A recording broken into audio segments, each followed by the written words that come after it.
شروع اللہ کا نام لے کر جو بڑا مہربان اور نہایت رحم کرنے والا ہے۔ معزز ناظرین، السلام علیکم۔ ایک ایسی وادی جو کہ جنات، پریوں، بھوتوں اور دیووں کے بارے میں جانی جاتی ہے، ایسی پہاڑ جہاں ہمیشہ اندھیرا ہی رہتا ہے، یعنی چند اور سورج کی روشنی وہاں کبھی نہیں پہنچتی۔ وہ وادی جہاں آج تک کوئی انسان شاید ہی گیا ہو، کیونکہ یہ وادی یا علاقہ سچ میں جنات کا علاقہ ہے، یا پھر کسی دوسری دنیا میں جانے کا ایک پراسرار راستہ کوہ کاف کے نام سے سامنے آتے ہی کوئی پرانی عربی گمشدہ کہانیاں جاگ اٹھتی ہے۔ ایسی کہانیاں ہیں جو کہ بادشاہوں کی حسین شہزادیوں سے شروع ہو کر جینوں اور پریوں کی زیر قبضہ علاقوں پر آ کر ختم ہوتی ہے۔ ایسی کہانیوں کا مرکز ہمیشہ یہی ہوتا ہے کہ فلاں ملک کی کسی طاقتور بادشاہ کی شہزادی کو کسی جین نے اغوا کر لیا، یا پھر اس کی جسم پر اپنا قبضہ کر لیا۔ اس طرح کی بہت سی کہانیاں بھارتی اور عربی کتابوں میں بہت اہمیت رکھتی ہے، جن میں بتایا جاتا ہے کہ جنات نے کسی خوبصورت شہزادی کو لے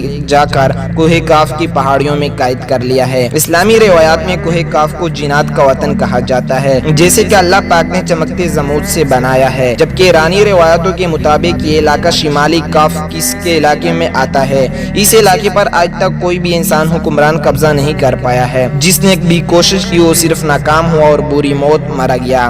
کوہ کاف کا دراصل ایک طویل پہاڑی سلسلہ ہے جو سب سے دور دراز علاقوں میں بھی مانا جاتا ہے۔ کہا جاتا ہے کہ کوہ کاف سب سے مرد مشتمل ہے، جس کی عکس میں آسمان کو سبز رنگ کیا ہوا ہے۔ کوہ کاف کو جنات کا علاقہ بھی کہا جاتا ہے، جہاں زمانے قدیم جنات نے بہت ساری ریاستیں قائم کی۔ روایات میں آتا ہے کہ کوہ کاف کئی علاقوں پر مشتمل ہے، جس میں کہ 70 زمینیں سونے کی، 70 زمینیں چاندی کی اور 70 زمینیں مشک کی ہے۔ عربی روایتوں کے مطابق کاف سب سے بڑا پہاڑی سلسلہ ہے جو کہ اللہ پاک کی طرف سے زمین کو سہارا دینا اور اسے مضبوطی سے آپس میں جوڑے رکھنے کے لیے بنایا گیا ہے۔ معزز ناظرین، کہا جاتا ہے کہ دنیا میں جتنے بھی پہاڑ ہیں ان سب کی شاہ زیر زمین کو کہاں سے جڑی ہوئی ہے۔ ایک بہت ہی مشہور شخصیت نے لکھا ہے کہ حضرت ذوالقرنین علیہ السلام جب آب حیات کی تلاش میں نکلے تھے تو ایک طویل سفر کے باہر کوہ کاف کی پہاڑوں میں پہنچ گئے تھے، جہاں انہوں نے دیکھا کہ جس طرح اسرافیل علیہ السلام سور پھینکنے کے لیے قیامت کے انتظار کر رہا ہے، کوہ کاف تو اس میں موجود مخلوق کے بارے میں روایت بیان کی جاتی ہے کہ ایک مرتبہ حضرت ابن عباس رضی اللہ تعالیٰ عنہ بیان کرتے ہیں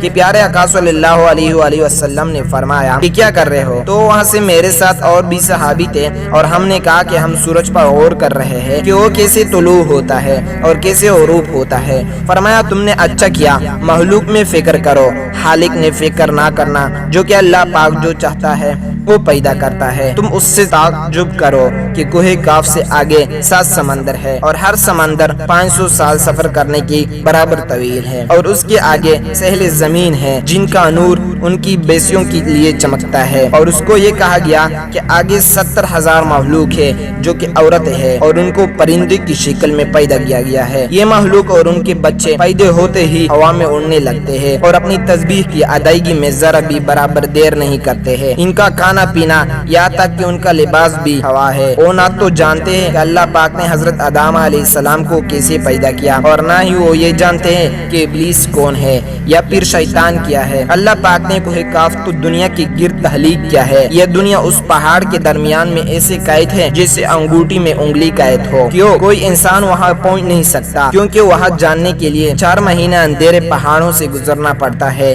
یہ وہ علاقہ ہے جہاں کوئی سورج نہیں ہے اور کوئی چاند نہیں، اور لوگ یہ تک نہیں جانتے کہ اللہ پاک نے سورج اور چاند کو بھی بنایا ہے، کیونکہ وہاں کی روشنی پہنچنے یا صرف کاف کے پہاڑوں کی حدود میں وہاں کے لوگ صرف جڑی بوٹیاں کھاتے ہیں جو کہ ایک الگ طرح کی خوراک ہے۔ ان کی جسم پر کوئی کپڑا نہیں ہوتا۔ صحابہ کرام رضی اللہ تعالیٰ عنہ نے پوچھا کہ پیارے آقا صلی اللہ علیہ وآلہ وسلم، کیا وہ لوگ فرشتے ہیں؟ تو آپ نے فرمایا کہ نہیں، وہ لوگ فرشتے تو نہیں ہیں، مگر وہ لوگ اس قدر اللہ پاک کی فرمانبردار ہے کہ فرشتوں کے ہی طرح ہے۔ پھر پیارے آقا صلی اللہ علیہ وآلہ وسلم نے فرمایا کہ میں معراج کی رات ان مخلوق سے ملا تھا اور ان لوگوں کو میں نے دعوت دی تو ان لوگوں نے قبول کر لی۔ اس کے بعد جب وہ تمام لوگ مسلمان ہو گئے، کئی لوگوں کا یہ کہنا ہے کہ کاف ایک بہت ہی مقدس نام ہے، اس لیے قرآن کریم میں ایک پوری سورت انعام سورت کاف ہے، جو کہ کہا نہ کہا اس سورت کاف کو پہاڑوں کی طرف اشارہ کرتی ہے۔ اگر وہ کوہ کاف کو سیٹلائٹ کی مدد سے دیکھا جائے تو یقیناً ایک سفید پٹی کی مانند سے